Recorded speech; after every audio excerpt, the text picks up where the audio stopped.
Joe Navarro is an expert in body language, and don't you f***ing forget it. That's what Marvin Carlin's PhD basically says in the foreword of this book. And hey, you know what? That's great. I want the best to teach me about body language so that we can make our writing that much stronger.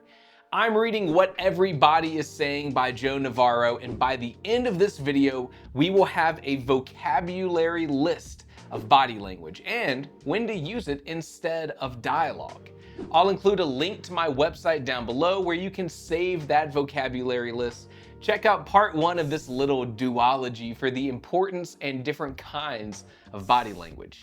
If you want to pick up a copy of this book and read it yourself, which I highly suggest, use the link below to support the channel at no extra cost to you, and check out the writing book breakdown playlist, link down there for more videos like this one. All right, Joe, let's get started. Joe starts with the definition of nonverbal communication, a means of transmitting information achieved through facial expressions, gestures, touching, physical movements, posture, even body adornment, and the tone and timbre and the volume of your voice. Basically, looking for meaning in all of the other aspects of communication besides the spoken word. Now, Joe claims like 60 to 65% of all interpersonal communication is nonverbal, and specifically during lovemaking, can constitute 100% of communication between partners. Okay, Joe, whatever, coming in hot. Joe spends some time telling us all about the crimes that he's solved by looking into people's eyes. And that leads us to the 10 commandments of observing and decoding body language. Number 1, be a competent observer. Good advice. Number 2, observe in context. Number 3, learn the universal nonverbal behaviors. And hold up! It looks like we have the first big takeaway for body language in writing. What are the universal nonverbal behaviors? Now, look, Joe doesn't put all the universal tells down right away. Why would he? He teases them out over the course of the book. But thank God I'm here. Here are the universal nonverbal behaviors and when to use them.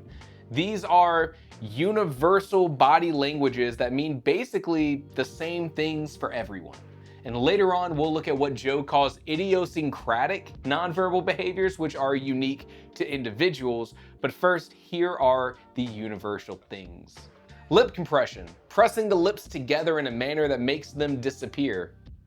It's a common sign that a person is troubled and something is wrong. Neck touching, like letting a hand fall to the neck or the under chin area, is a universal stress reliever and pacifier.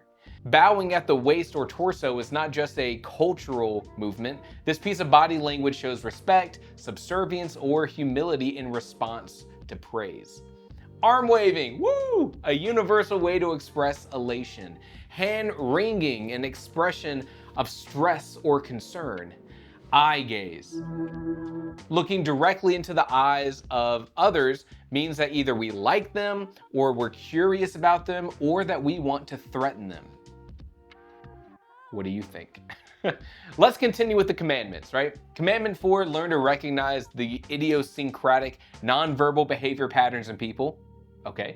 Commandment 5, establish people's baseline behaviors so that you can better understand when they are behaving strangely. This is a really, really good takeaway for writers. Nothing feels more real in a story than when you, the author, create a character that the reader experiences and understands, and then you show how they change, sometimes under stress. That confident character getting humbled when their ego gets shattered, or that nervous, shy character being taken advantage of and then being forced to become emboldened. We need to know a character's baseline so that we can then change. Both so that we can see where they start and where they end in the story, but also in smaller ways, like learning lessons and watching them grow as a character. We start at the baseline and then we grow. And this is why so many stories start at the opening image. The hero's journey specifically wants to show the audience a normal day for the character so that we can understand them at their most normal. And then when things go wrong, That's when they change. They get knocked down so that they can get back up again. You're never gonna keep them down. Commandment 6, watch for multiple tells or behaviors that can occur in clusters. Commandment 7, changes in behavior can signal changes in thoughts and emotions and interest or intent. And the other commandments are all about you observing others' nonverbal language, less important for writers. Learn to detect misleading signals, know how to distinguish between comfort and discomfort, and be subtle with your observations.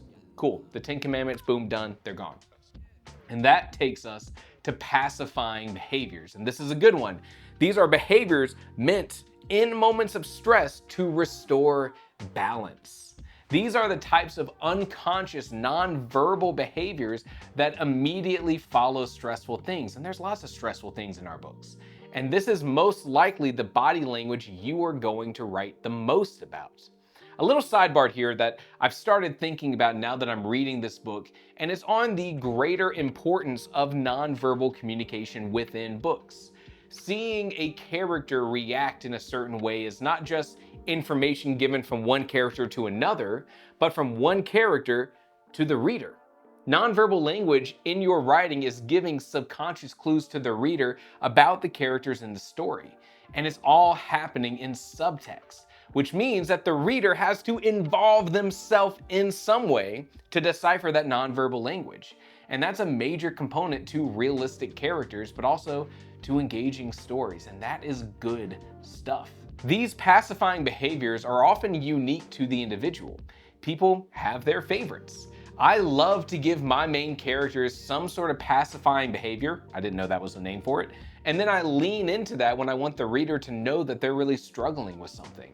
Now, Joe says that men and women use these pacifying behaviors differently. Men are more robust in their movements. Well, Joe says this, and then he also shows the difference between men and women with these examples. Men might adjust their tie knot or shirt collar, while women might play with a necklace. Or if she's pregnant, divert from neck touching to her belly as if to cover the fetus. Jesus, Joe. Here is a list of pacifying behaviors for your writing. Touching the forehead, licking lips, stroking the face or beard, puffing the cheeks out with a slow exhale, yawning, rubbing your leg or thigh, especially while sitting at a table and that action is hidden, and then pulling a shirt away from the body or even hugging oneself. Next, Joe has an entire chapter dedicated to the language of the legs. Interestingly, legs seem to communicate much more than stress, which is mostly what Joe's been talking about so far. So much of the other nonverbal language examples have been of stress. Now, the leg behaviors, this includes examples like tapping or bouncing feet when something affects you in a positive way. And then we get to another good piece of body language to use in your writing, and that is direction. The positioning of your characters can say a lot, and this is a super easy thing to put into your stories that really helps the reader follow the space of your characters. Then we move up the body and we start talking about the torso, leaning in when we like something, leaning away when we despise it, crossing arms or shielding the body in another way to lean away when you can't physically perform that backing up motion, or even puffing out the chest when trying to establish dominance. Is it working? And then we get to the arms. Hands on the hips means things are not good. For men, it's territorial. For women, Joe says it can be a powerful nonverbal display when confronting males in the boardroom. There's a lot of that kind of strange and specific language regarding body language among genders in this book. And look, I agree that body language can change by the gender, but the examples used here are so weirdly specific. A chapter on the hands contains a dozen different gestures, but one that I find really interesting is about the thumbs. Most hand gestures with the thumbs up in a bunch of different ways means high confidence. It's a positive thing. But that same hand gesture with the thumbs dropping or disappearing into the hands becomes a negative thing, which to me is like a cool piece of nonverbal language to put between two lines of dialogue for that same character. The twist of the scene, something good turning into something bad, and the only subtext you get about it are those thumbs. Have I said thumbs too much? And then now we're at the face, where a lot of people would think most nonverbal language comes from. But because we are all so attuned to facial expressions, they become one of the more guarded parts of nonverbal language. You'll practice your poker face long before you practice your poker legs, you know? And this is also where we get into the lie to me space of facial expressions. Joe has a long list of facial expressions here to look at. There's just way too many to list. So if you really want to look further into the language of the face, pick this book up and check it out. Helpfully, it also has a pretty good vocabulary for all the different expressions and even helpful pictures, I think, of maybe Joe himself. And with that, we are at the end of Joe's book, and I'm left thinking a couple things. Largely, was this a good book? The information here feels okay. It's the best resource on body language that I've come across, but that's, not a lot of competition there. There are 58 excerpts in this book of Joe telling true examples from his life with how he used some nonverbal language to solve crimes.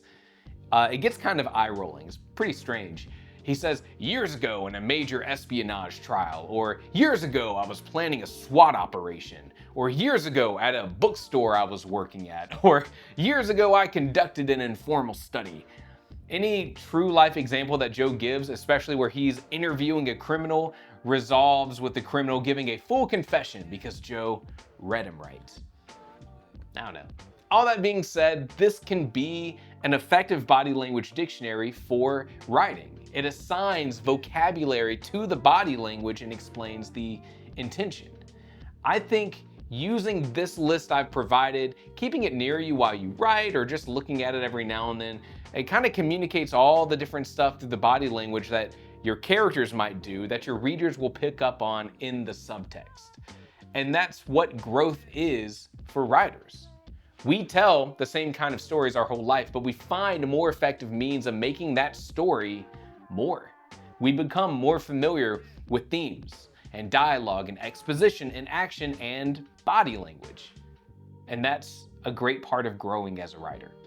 Do you have any other books that you think writers should read? Leave them in the comments below and check out the entire writing book breakdown playlist for more stuff like this. Subscribe to Writing Theory for more videos helping you become a better, stronger writer. And as always, thank you for watching.